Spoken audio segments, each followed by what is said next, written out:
Most of you viewers will not know the hell that Denise has been through over the past couple of years, and that's all because of your stalker, isn't it? Denise's case reached court earlier this month, and he has now been jailed for 7 years inside. And you can only now talk about it, Denise. And it has been quite an ordeal, hasn't it? I kind of want to start at the beginning, because this all kicked off because he set fire to your house. Yeah, so this is September 2020. So, you know, it's been a pretty horrendous time for everybody.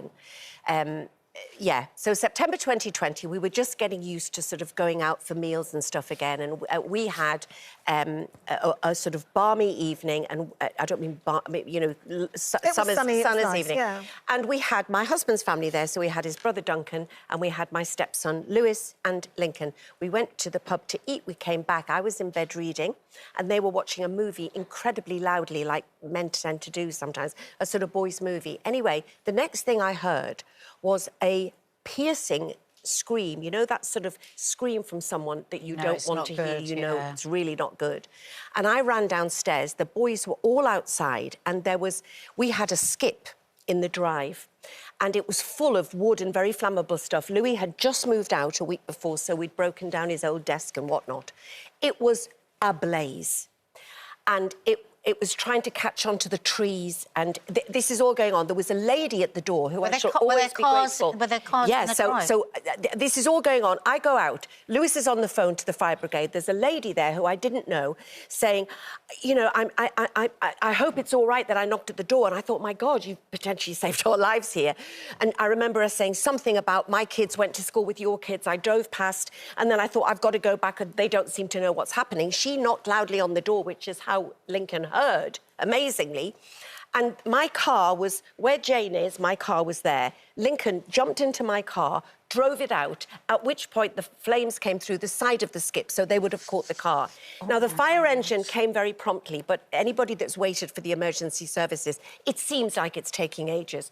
By the time they came, the fire had caught onto all the guttering in the garage. It was all melting off, trying to catch a light. Lincoln had a car in the garage, so God knows what would have happened.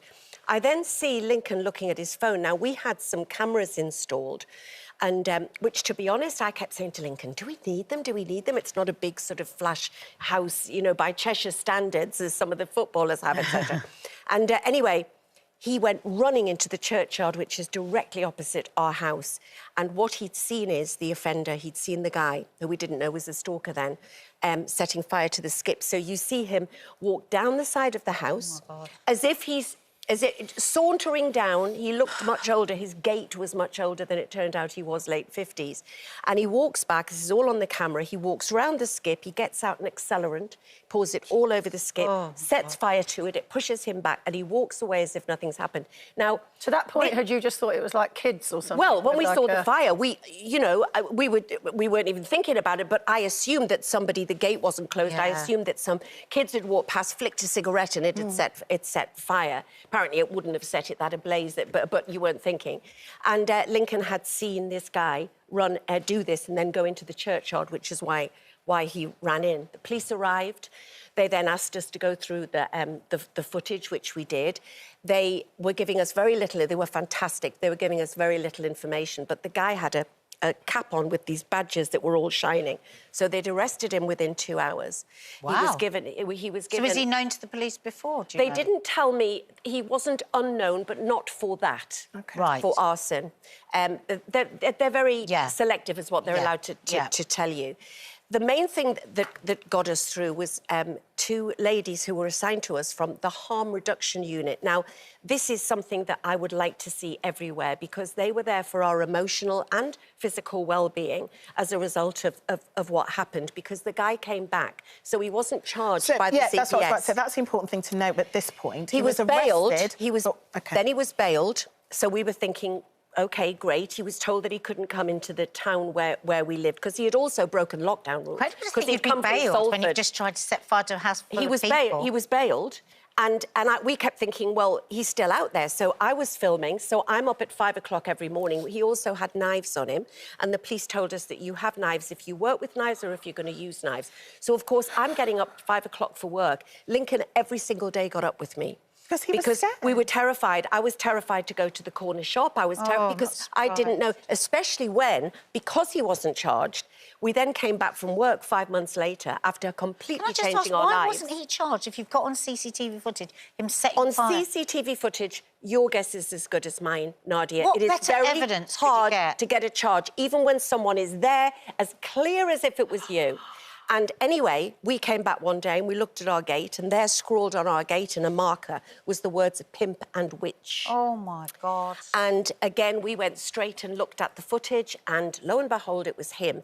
Now, this is a person who knows that the quality of the camera had caught him the first time and had him arrested, and he came back. He didn't care. So at this point, I mean, I know you've talked about the harm reduction unit, but at this point, was this enough stuff collated to be able to deal with the situation right from the get-go? Well, you know, the police were incredible. I was also going through, not going woe is me, but I was dealing with my dad's illness as well, which was all adding to it. When I took this footage to the police, again, during COVID, trying to get into a police station, that was another nightmare that I hadn't realised. I had to sit outside waiting for people to appear. And because I didn't ring an emergency number, anyway, eventually got in, they said, we definitely want him arrested. But they are very limited in their powers of arrest. So they went to his house over 3 nights.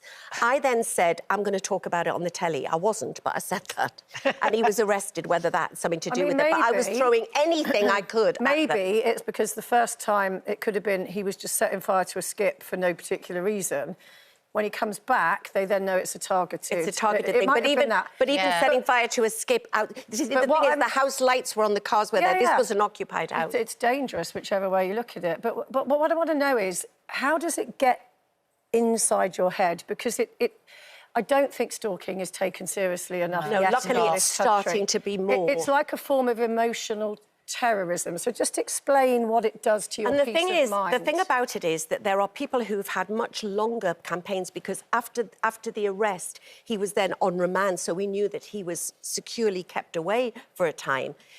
We also found a note with a religious saying that was put through our letterbox, because when he said pimp and witch, there was an upside-down cross and there was an upside-down cross on this thing. They couldn't But what does it do to you It emotionally terrorises you because Lincoln and I, as all of us, as some of us are, have to be apart, you know, and for work reasons.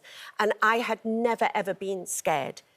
It's completely changed that, even though I know that this particular perpetrator, because what happens to your psyche, which is where the harm reduction unit women have been so fantastic, because a week earlier, Louis would have been at home. Louis would have been like any teenager he was at the time, with his earphones in. He would never have heard that knock on the door. Oh, my God. So it's when you think... You know, Duncan, Lincoln's brother, is a sensitive soul. He had only just came back to our house this weekend for the first time. It so affected him, even though he knew that the perpetrator was securely put away. And also the guy, he denied it. Eventually, we got a guilty plea. We went for sentencing the week after Dad died. The minute we were literally setting foot in the court, he changed his he changed his plea to not guilty. Which again is part and he was bound to rights. I think what is the reality of your situation is you're not the only person who's been through this. We've got thousands of men and women up and down the country. One in 5 women get stalked. Often by someone they know. Yeah. And literally, it's a case of we can't do anything until he kills you. So that's why I was very lucky. 1.5 million victims of stalking in 1 year, ending March 2020. 1.5 And it's gone up now, of course, in lockdown because of isolation.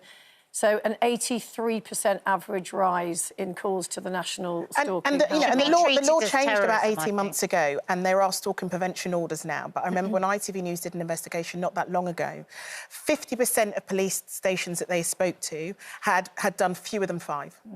Fewer than 5 or not at all. You know, so it's a situation that needs to change because you've got victims who are I just wonder how many people are there now.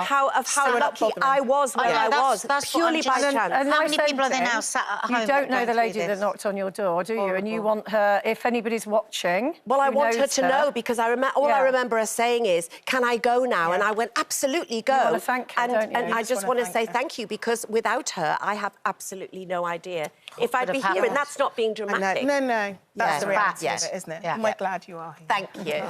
Right, if you are concerned about being in a similar situation, there are places to go for help, including the National Stalking Helpline. We've got the details on our website, and our website's on the screen now.